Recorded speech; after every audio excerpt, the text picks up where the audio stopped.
పాలపాడు తిన్ని ఆంజనేయ స్వామి ఆశీస్సులతో ఈ కార్యక్రమం ఆయన ఆశీస్సుల కోసం మన పెద్దలు దళవాయ కుటుంబ సభ్యులంతా వచ్చారు. వారికి వారి కుటుంబ సభ్యులకు ఈ యావత్ పుట్టపర్తి నియోజకవర్గ వడ్డర్ల తరఫున మేమంతా కోరుకుంటున్నాం. ముఖ్యంగా ఆయన ఆశీస్సులతో ఈ దళవాయి కుటుంబంలో ఎవరో ఒకరు అసెంబ్లీకి అడుగు పెట్టాలని, ఆ దేవుడు వాళ్ళను చల్లగా దీవించాలని కోరుకుంటూ, ముఖ్యంగా రాక వడ్డర్లకు అవకాశం వచ్చింది.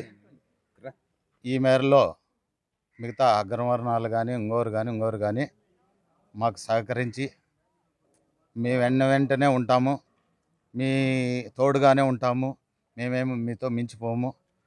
మాకు అవకాశం వచ్చిన సందర్భంగా మీరందరూ మాకు కూడా సహకరించాలని శ్రీ భగవాన్ పాలపాడు తిన్న ఆంజనేయ స్వామిని కోరుకుంటూ, మీకు కూడా మంచి బుద్ధిని ప్రసాదించాలని ఆ ఆంజనేయ స్వామిని కోరుకుంటూ అవకాశం ఇచ్చిన అందరికీ ధన్యవాదాలు.